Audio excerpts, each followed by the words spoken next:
রিসালাত এটি আরবি শব্দ, এর অর্থ হচ্ছে বার্তা, চিঠি, রাসূলের পর দায়িত্ব বা সংবাদ বহন বা কার্য সম্পাদন করা। পারিভাষিক দৃষ্টিকোণ থেকে রিসালাত শব্দের অর্থ হচ্ছে আল্লাহর পবিত্র বার্তা, ওহী মানব জাতির নিকট পৌঁছানো। বলি সুবহানাল্লাহ। শরীয়তের দৃষ্টিতে রাসূল বলা হয় আল্লাহর মনোনীত বান্দাদের মধ্যে যারা নতুন শরীয়ত এবং সরাসরি আসমানি কিতাব প্রাপ্ত ব্যক্তি বা আসমানি কিতাব পেয়েছেন, তাদেরকে বলা হয় রাসূল। যাদের উপর আল্লাহ প্রদত্ত সরাসরি আসমানি কিতাব যাদের উপর অবতীর্ণ করা হয়েছে, তাদেরকে বলা হয় রাসূল। বলি সুবহানাল্লাহ। আল্লাহ তাআলা প্রথম মানব নবী হযরত আদম আলাইহিস সালাতু সালাম হতে আরম্ভ করে আখিরি নবী হযরত মুহাম্মদ মুস্তাফা সাল্লাল্লাহু আলাইহি ওয়াসাল্লাম পর্যন্ত অগণিত নবী রাসূল দুনিয়াতে প্রেরণ করেছেন। বলে সুবহানাল্লাহ। কিন্তু আমরা বিভিন্ন ওয়াদে আমরা শুনে থাকি 1,24,000 মতান্তর 2,24,000 নবী রাসূল আল্লাহ তাআলা পৃথিবীতে পাঠিয়েছেন। আসলে সহি দৃষ্টিকোণ থেকে এই কথাটি সঠিক না, নির্ধারিত নেই। আল্লাহ তাআলা অসংখ্য নবী রাসূল পৃথিবীতে পাঠিয়েছিলেন, তার নির্ধারিত সংখ্যা সহিভাবে আসেনি। আমার বন্ধুগণ, আমার বাবারা, ঈমান বিল রিসালাত, রাসূলদের প্রতি ঈমান, এর প্রতি একজন মুসলিমের আকীদা কেমন হওয়া চাই, রাসূলের প্রতি ঈমান আনাটা কতটা জরুরত, তা আমরা অনেকে জানি না। প্রথমত আমরা জানবো ঈমান বিল রিসালাত কি। ঈমান বিল রিসালাত অর্থ হলো আল্লাহ তাআলা যুগে যুগে মানব জাতির হিদায়াতের জন্য যেসব নবী রাসূল প্রেরণ করেছেন, তাদের সকলের প্রতি বিশ্বাস স্থাপন করা। বলি সুবহানাল্লাহ। তারা সবাই সত্যবাদী। নবীরা কি কোনোদিন মিথ্যা কথা বলেছেন? নবীরা মাসুম, তাদের কোনো গুনাহ নেই, তাদের কোনো পাপ নেই। তারা সদা সর্বদা সত্য কথা বলতেন, মিথ্যা তাদের কাছে ছিল না। আলহামদুলিল্লাহ। তাদের মধ্যে ছিল আমানতদার এবং আল্লাহর মনোনীত বান্দা ছিলেন তারা। বলে সুবহানাল্লাহ। তাদের কেউ আল্লাহ নন, বরং আল্লাহর প্রেরিত রাসূল। কোরআনের পরে আল্লাহ রাব্বুল আলামিন মহাগ্রন্থ কালামে মাজিদের 2 নম্বর সূরা সূরাতুল বাকারার 285 আয়াতের মধ্যে বলেন, আমানার রাসূলু বিমা উনজিলা ইলাইহি মির রাব্বিহি ওয়াল মুমিনুন কুল্লুন আমানা বিল্লাহি ওয়া মালাইকাতিহি ওয়া কুতুবিহি ওয়া রুসুলিহি। চিৎকার মেরে পড়ছি আল্লাহু আকবার। রাসূল এবং মুমিনগণ ঈমান এনেছেন আল্লাহর প্রতি, তার ফেরেশতাগণের প্রতি ঈমান আনয়ন করেছেন, তার অসংখ্য কিতাব সমূহের প্রতি ঈমান আনয়ন করেছেন এবং রাসূলগণের প্রতি ঈমান এনেছেন। আল্লাহ রাব্বুল আলামিন আরো বলেন, লা তুফাররিকু বাইনা আহাদিন মির রুসুলিহি। আর রাসূলদের মধ্যে কোনো পার্থক্য করি না। রাসূলদের মধ্যে আমরা তার কোনো রাসূলের মধ্যে পার্থক্য আমরা করি না। বলছি সুবহানাল্লাহ। এবার আসুন, কেন রাসূল প্রেরণ করা হয়েছে? আল্লাহ রাব্বুল আলামিন যে পৃথিবীতে রাসূল প্রেরণ করেছেন, তারও একটা উদ্দেশ্য রয়েছে নাকি? কেন আল্লাহ রাব্বুল আলামিন রাসূল প্রেরণ করেছেন? আল্লাহ মানুষকে সঠিক পথ দেখানোর জন্য, হেদায়েতের রাস্তা দেখানোর জন্য আল্লাহ রাব্বুল আলামিন যুগে যুগে অসংখ্য রাসূল পাঠিয়েছেন, বলে সুবহানাল্লাহ। আল্লাহ রাব্বুল আলামিন কুরআনুল কারীমে সূরা নাহলের 36 নং আয়াতের মধ্যে বলেন, ওয়ালাকাদ বা'আসনা ফি কুল্লি উম্মাতির রাসূলা আন ই'বুদুল্লাহা ওয়াজতানিবুত তাগুত। আল্লাহু আকবার। আল্লাহ রাব্বুল আলামিন বলেন, প্রত্যেক জাতির নিকট, প্রত্যেক গোত্রের নিকট কোনো না কোনো নবী রাসূল পাঠানো হয়েছে, আর তাদেরকে কথা বলে দেওয়া হয়েছে, এক আল্লাহর গোলামি করো, তাগুতের গোলামি বর্জন করো।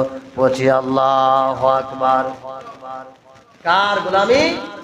এক আল্লাহর আনুগত্য করো, তাগুতের গোলামি বর্জন করো। এখন যদি প্রশ্ন করা হয়, তাগুত কি? তাগুত কি জিনিস? দেখতে কেমন? তাগুত কাকে বলে? আমার মন বলছে উত্তর আমরা সবাই জানি। আসলে কিন্তু এটা ঠিক না। তাগুত মানে হলো ওই ব্যক্তিরা যারা আল্লাহর বিধানের বিরুদ্ধে স্পষ্ট প্রকাশ্যে আল্লাহর কোন বিধানের বিরুদ্ধে তারা তাদের অপপ্রচার চালায়, বলে নাউযু বিল্লাহ। তাগুত হলো তারাই যারা আল্লাহর কোন বিধানের বিরুদ্ধে তারা বিভিন্ন ধরনের রায় প্রস্তাব করে থাকে। তাগুত হলো তারা যারা কোরআনের বিরুদ্ধে অপপ্রচার চালান, যারা কোরআনের বিরোধিতা করে প্রকাশ্যে, যারা ইসলামের বিরোধিতা করে প্রকাশ্যে, যাদের ক্ষমতা, যাদের পাওয়ার এবং টাকা বল প্রয়োগ করে ইসলামের বিরুদ্ধে আইন পাশ করে, তারাই হচ্ছে তাগুত। বলছে নাউযু বিল্লাহ। বর্তমান সারা পৃথিবীতে তাগুতের অভাব নেই, কিন্তু দুঃখজনক বিষয় হলো আমরা মুসলমান নামে মুসলমান, আমরা মুসলমান দাবি করি, মুসলমান দাবি করা সহজ, কিন্তু প্রকৃত পক্ষে মুসলমান হওয়া অনেক কঠিন। আমরা তাগুতদেরকে কিভাবে সমর্থন করছি? তাগুতরা আমাদেরকে বিভিন্ন ভাবে লোভ দেখায়, তারা আমাদের জন্য বিভিন্ন অফার সিস্টেম চালু করে, তারা আমাদের জন্য বিভিন্ন প্রলোভন দেখায়, তারা আমাদের জন্য বিভিন্ন সার্কুলার দেয়, বিভিন্ন অফার দেয়। আজকে তাগুতের সমর্থন করার কারণে মুসলমানেরা আজকে পদে পদে জায়গায় জায়গায় নির্যাতিত হচ্ছে। কথা বলে ঠিক কিনা? তাগুতদেরকে মানা যাবে না, তাগুতের আনুগত্য করা যাবে না। আল্লাহ রাব্বুল আলামিনের কোরআনের আয়াত সত্য, সূরা নাহলের মধ্যে যে আল্লাহ তাআলা বলে দিয়েছেন, আমি প্রত্যেক জাতির নিকট কোন না কোন নবী রাসূল পাঠিয়েছি, তাদের মিশন ছিল, তাদের দাওয়াত ছিল এক আল্লাহর আনুগত্য করা। বলে সুবহানাল্লাহ। তাদের দাওয়াত ছিল এক আল্লাহর আনুগত্য করা এবং শয়তানের আনুগত্য বর্জন করার ব্যাপারে তারা মানুষদেরকে অবগত করত। আমার বন্ধুগণ, আমার বাবারা, তাগুত সম্পর্কে আরেকটি কথা বলার চেষ্টা করছি। তাগুত হলো তারা যারা নাকি বলে ইসলামের আইনে যুগে চলে না, এটা বড় বড় তার যুগের মধ্যযুগীয় আইন এখন চলে না, এমন কথা বলেনি। রাজনীতিবিদদের মুখ দিয়ে কিন্তু এই কথাগুলো বের হয়। তাগুত মানে কোন নির্ধারিত জনগোষ্ঠী নয়, যারা আল্লাহর কোরআনের বিরোধিতা করবে, যারা ইসলামের বিরোধিতা করবে, ইসলামের কোন বিধানকে যারা তুচ্ছ তাচ্ছিল্য মনে করে তার বিরুদ্ধে পাল্টা তাদের নিজস্ব আইন বাস্তবায়ন করবে, ওই সমস্ত ব্যক্তিরাই হচ্ছে তাগুত। বলে নাউযু বিল্লাহ। দেখেন না, কিছুদিন আগে বলতেছে পর্দার নামে নাকি আলেমরা মহিলাদেরকে ঘরের মধ্যে আবদ্ধ করে রাখতে চায়। আপনারা বলেন তো, পর্দা কি কোন আলেমের বাবার কথা? পর্দা যে ফরজ করা হয়েছে, এটা কি আলেমের কোন বাবার কথা? আল্লাহ রাব্বুল আলামিন কোরআনুল কারীমে সূরা নূরের মধ্যে জানিয়ে দিয়েছেন, আল্লাহ নবীকে আল্লাহ তাআলা বলেন, হাবিব আপনি মুমিন নারীদেরকে বলেন এবং মুমিন পুরুষদেরকে বলেন, তারা যেন তাদের দৃষ্টি সংযত করে তারা যেন তাদের দৃষ্টিকে সংযত করে তাদের লজ্জাস্থানে হেফাজত করে, বলে সুবহানাল্লাহ। অপর বর্ণনা এসেছে, হে আল্লাহ রাসূল আপনি মুমিন নারীদেরকে বলেন তারা যখন ঘর থেকে বের হবে তারা যেন বোরকা পরে ঘর থেকে বের হয়। শুধু বোরকা পরলে হবে না, তারা যখন ঘর থেকে বের হবে তাদের পুরা পেট এবং পিঠ পুরা শরীরটা যেন একটা আলাদা চাদর দিয়ে তারা ঢেকে ঘর থেকে বের হয়, বলে সুবহানাল্লাহ। বোরকা, এজন্য কবি বলেছেন বোরকাওয়ালি বিয়ে করো না, বোরকাওয়ালিকে তুমি বিয়ে করো না, পর্দাশীল নারীকে বিয়ে করো। পর্দাশীল নারী হলো ইমানের সাথে সম্পৃক্ত, বোরকাওয়ালি নারী সবাই ইমানের সাথে সম্পৃক্ত না। কথা বলেন ঠিক কিনা? বর্তমান আধুনিকতার নামে যে ডিজাইনে যে মডার্নের বোরকাগুলি বের হচ্ছে এগুলি পর্দা হয় না। পর্দাশীল নারী হলো যে নারী রাস্তায় বের হবে তার মাথা নিম্নগামী হবে, ওই নারী কোনো পুরুষের দিকে তাকাবে না, রাস্তাঘাটে কোনো পুরুষের সাথে কথা বলবে না, একান্ত প্রয়োজন ছাড়া কোনো পর পুরুষের সাথে কথা বলবে না। পর্দাশীল নারী হলো সে নারী সংযত, সে নারী দিনদার, সে নারী নমনীয়, সে নারী হচ্ছে চরিত্রবান, বলে সুবহানাল্লাহ। বোরকাওয়ালি নারী এখন বেশিরভাগই দেখা যাচ্ছে যে মেয়েটা স্কুলে পড়ে সেও তার বয়ফ্রেন্ডের সাথে দেখা করার সময় বোরকা পরে যায়। কেন? তার ড্রেস আপ যদি কোনো মানুষ নির্ধারণ করে ফেলে এই ড্রেস আপটা অমুক স্কুলের, অমুক মাদ্রাসার, অমুক প্রতিষ্ঠানের, অমুক অফিসের, তাহলে ধরা খাওয়ার সম্ভাবনা বেশি না কম? বেশি। কিন্তু বোরকাটা পরে গেলে তাকে চিনা কি অনেক কঠিন। মাস্ক পরে, সানগ্লাস পরে, আবার হাত মোজা পাও মোজা পরে মাঝে মাঝে যায়। আর যখন ওরা রাস্তাঘাটে বিভিন্ন রিসোর্টে রেস্টুরেন্টে ধরা খায় বলে মাদ্রাসা পড়ে নেওয়ালা পর্দাশীল নারী ধরা খাইছে, বলে না আউযুবিল্লাহ। আসলে কি সে নারী পর্দাশীল ছিল? সে নারী পর্দাশীল ছিল না। পর্দাশীল নারী হলে তো সে ঘর থেকে তার বাবা মা পরিবারকে ফাঁকি দিয়ে আরেকটা বেগানা পর পুরুষের সাথে দেখা করার কথা ছিল না।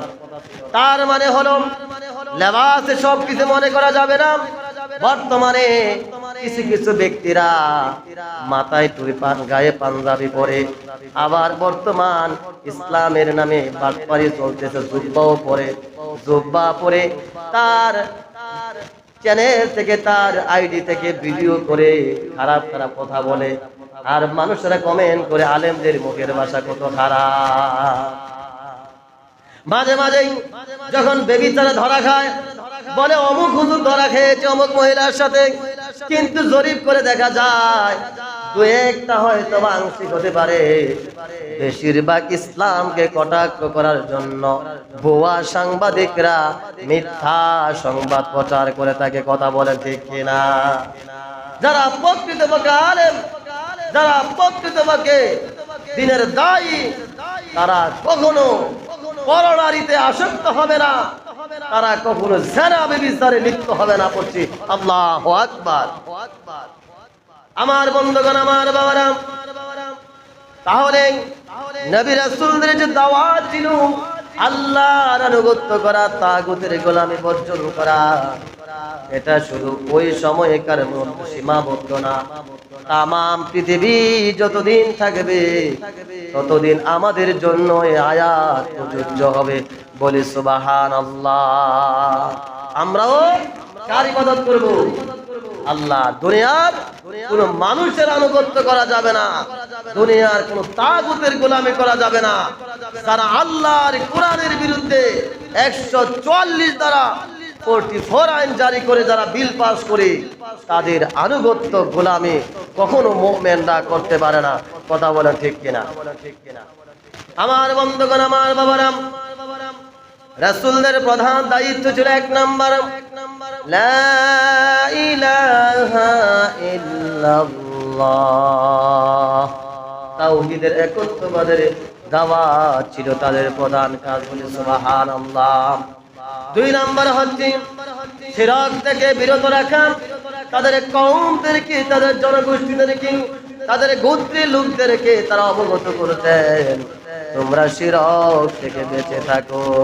ইন্নাশ শিরকা লাযুলমুন আযীম, নিশ্চয়ই শিরক হচ্ছে মহা মস্ত বড় জুলুম। আল্লাহু আকবার। 3 নম্বর আল্লাহর বিধান পৌঁছে দেওয়া। 4 নম্বর উত্তম চরিত্র শিক্ষা দেওয়া।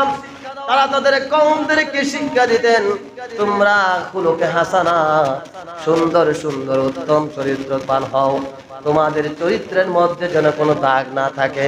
তারা তাদের কওমদেরকে অবগত করতেন, উত্তম চরিত্রের শিক্ষা দিতেন। তারপরে জান্নাতের সুসংবাদ, জাহান্নামের সতর্ক বার্তা প্রদান করতেন।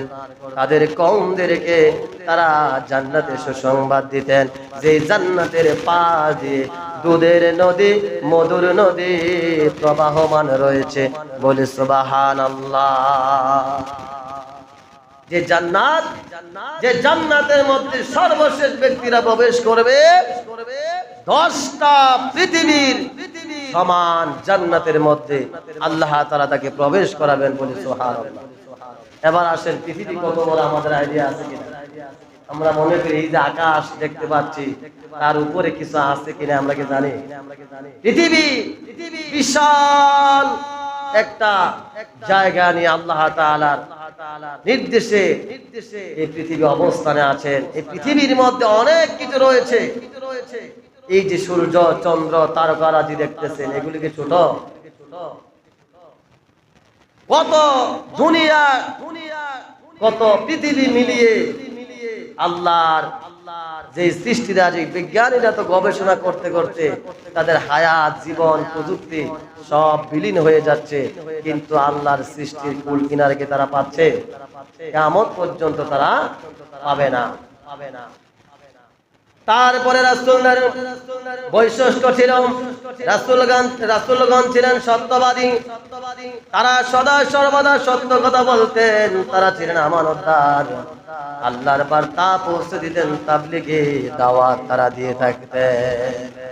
যত নীতি কথা ভালো কাজে, যত দুষ ভালো কাজে, যত বিরোধিতা ভালো কাজে, গান করেন, মমতাজরা আনেন, ভালো ভালো শিল্পীরা আনবেন, দেখবেন ওই জায়গা ভালো সমর্থন, টাকা পয়সা ওড়ালে দিচ্ছে।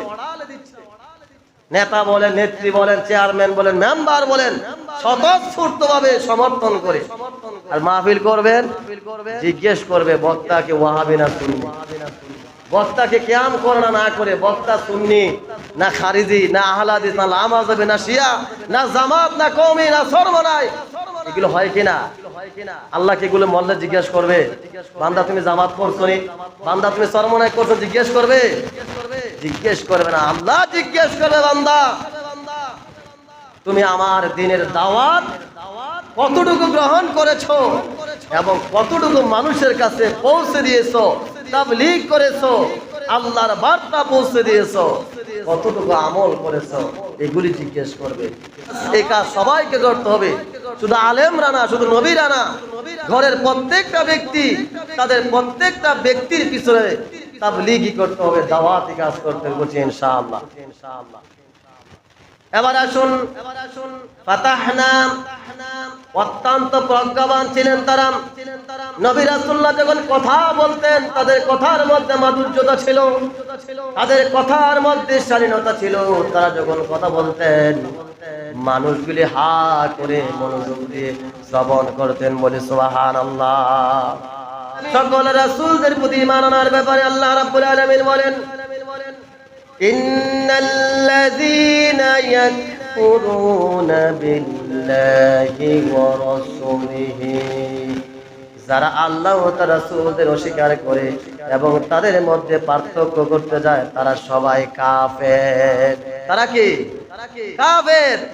আল্লাহর নবীদের প্রতি বিশ্বাস স্থাপন করি, যারা আল্লাহর নবীদেরকে অস্বীকার করবে, আল্লাহর নবীর কোন সিদ্ধান্তকে যারা হ্যায় প্রতিপন্ন করবে, তুচ্ছ-তাচ্ছিল্য মনে করবে, তাদের সাথে আমাদের আর কোনো সম্পর্ক রাখা যাবে না। পড়ছে ইনশাআল্লাহ।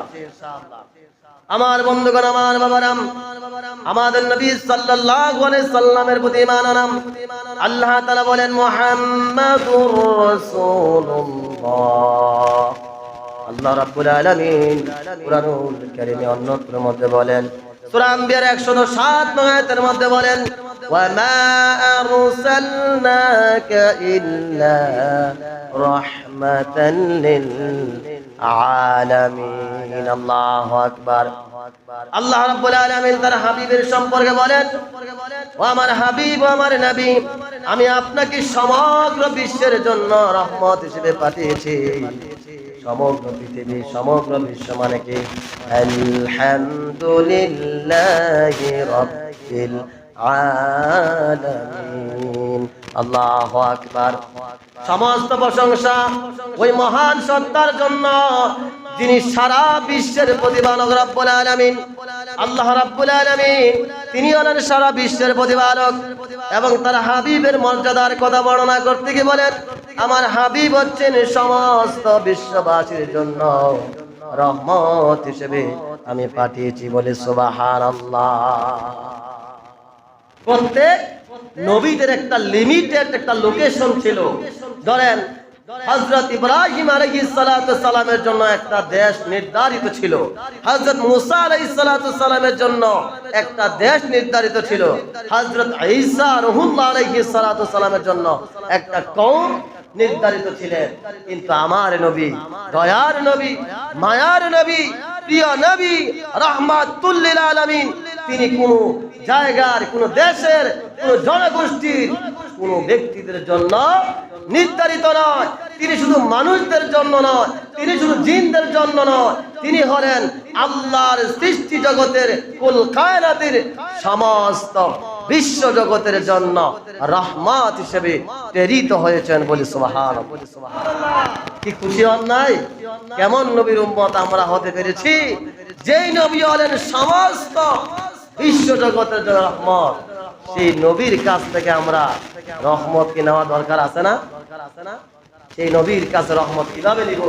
নবীর সুন্নাত মানব, নবীর আদর্শ মোতাবেক জীবন পরিচালনা করব, তাহলে নবীর সুপারিশ আমাদের জন্য প্রযোজ্য হবে বলে সুবহানাল্লাহ। তিনি হলেন সর্বশেষ নবী, ওয়ালাকিন রাসূলুল্লাহি ওয়া খাতামান নবিয়্যিন। তিনি আল্লাহর রাসূল এবং সর্বশেষ নবী বলে সুবহানাল্লাহ। রাসূল সাল্লাল্লাহু আলাইহি সাল্লামের প্রতি আমাদের দায়িত্ব তার প্রতি ঈমান আনা, তার ভালোবাসা অন্তরে ধারণ করা, লালন করা, তার সুন্নতের অনুসরণ করা, তার আদেশ মানা, তার সুন্নত প্রচার করা, তার অবমাননা হবে এমন কথা থেকে বিরত থাকা। আমার বন্ধুগণ, আমার বাবারা, বলছিলাম যে রাসূলের প্রতি দায়িত্ব, যে ভালোবাসা, যে সম্মান দেখার দরকার কথা ছিল, ততটুকু ভালোবাসা সম্মান আমরা দেখাতে পারছি না। আসুন, আল্লাহ নবী সাল্লাল্লাহু আলাইহি ওয়াসাল্লাম বলেছেন মান আতাআনি ফাকাদ আতা আল্লাহ ওয়া মান আসানি ফাকাদ আসা আল্লাহ। বুখারী বর্ণনা, যে আমার আনুগত্য করলো সে আল্লাহর আনুগত্য করলো। কে বলছে? নবী আলাইহিস সালাতু সালাম। যে নবীর অবাধ্য করলো সে আল্লাহর অবাধ্য হলো। ও আমার বাবারা, ও আমার বন্ধুরা, আপনাদের কাছে আমার প্রশ্ন, আল্লাহর নবী কি কখনো মিথ্যা কথা বলেছেন? সুদ খেয়েছেন? ঘুষ খেয়েছেন? আরেকজন হক মেরে খেয়েছেন? সন্তানদের ব্যাপারে কি তিনি বেইনসাফি করেছেন? ইনসাফ কায়েম করেছেন? তাহলে আমরা কেন পারবো না? আমাদেরও চেষ্টা করা উচিত আল্লাহ নবীর সুন্নাহ মোতাবেক জীবন পরিচালনা করার। নবী আলাইহিস সালাতু সালাম বলেছেন বিদায় হজ্জের ভাষণে, তোমরা যা খাবে স্ত্রীদেরকে তা খাওয়াবে, তোমরা যেই মানের কাপড় পরবে স্ত্রীদেরকে সেই মানের কাপড় কিনে দিবে, তোমরা যা খাবে তোমাদের কৃতদাসদেরকে তা দিবে, তোমাদের কর্মচারীদেরকে তা দিবে। আজকে একজন মালিক তার কর্মচারীদের সাথে কত খারাপ আচরণ করি, কাজের লোকের সাথে কত খারাপ আচরণ করি। আল্লাহ নবী বলেছেন তোমরা এতিমদের সাথে খারাপ আচরণ করিও না, কারণ আমি এতিম অবস্থায় পৃথিবীতে এসেছিলাম বলে সুবহানাল্লাহ। আমি এতিমদের কষ্ট বুঝি। আসুন, আল্লাহ রাব্বুল আলামিন আমাদের সবাইকে আখিরি নবীর খাঁটি উম্মত হওয়ার মতো যোগ্যতা আমল অর্জন করে যেন দুনিয়া থেকে বিদায় নিতে পারি। আল্লাহ রাব্বুল আলামিন কবুল করুন, বলছে আমিন। সবাইকে উদারত আহ্বান, আসুন নামাজ কায়েম করি, নামাজ আদায় করি, নিজে নামাজি হই, পরিবারকে নামাজি বানাই। আজকে বর্তমান মসজিদে যে চিত্রগুলি দেখা যাচ্ছে খুবই লাজুক, খুবই দুঃখজনক বিষয় যে দোকানে লোকের অভাব নাই, মাঠে খেলা দেখার লোকের অভাব নাই, কিন্তু মসজিদে 3 জন আর 4 জন। এটা দেখে আপনার আনন্দ হওয়ার কিছু নাই। এর জন্য আমি আপনি প্রত্যেকটা ব্যক্তি কিয়ামতের ময়দানে জবাব দিতে লাগবে যে কেন আমরা নামাজ পড়তে আসি নাই, কেন মানুষকে নামাজের দাওয়াত দেই নাই। যুবকদেরকে বলবো, অনেক যুবকদের ব্যাপারে আমার কাছে রিপোর্ট আসে, তারা নাকি তাদের বাবা মার সাথে চোখে চোখ রেখে কথা বলে, বাবা মার সাথে ঘাট তাড়ানি কথা বলে। অনেক অভিভাবক বিরক্ত। যুবকদেরকে বলবো, আজকে তুমি তোমার বাবা মার সাথে ঘাট তেরা করে তুমি বাবার দিকে মায়ের দিকে চোখ রাঙিয়ে তাকাচ্ছ। আমি এই শান্তিনগরের মসজিদে 2026 সালের 3 জুলাই মিম্বরে বসে গেলাম। তুমি খাতার মধ্যে লিখে রাখো, আল্লাহ রাব্বুল আলামিন তোমার সন্তানদের দ্বারাও তোমার প্রতি তার চাইতে আরো নির্মম আচরণ আল্লাহ তাআলা ঘটাবেন বলি না, আউযুবিল্লাহ। এজন্য আজকের পর থেকে কোনো যুবক বাবা মাকে কষ্ট দিও না, মায়ের সাথে খারাপ আচরণ করো না, বাবাকে ধমক দিও না। উফ শব্দটা পর্যন্ত যেন বাবা তোমার আচরণে কষ্ট পেয়ে না বলে, সেদিকে গভীর খেয়াল করো। আল্লাহ রাব্বুল আলামিন আমাদের সবাইকে হেদায়েত দান করে, বলছে আমিন।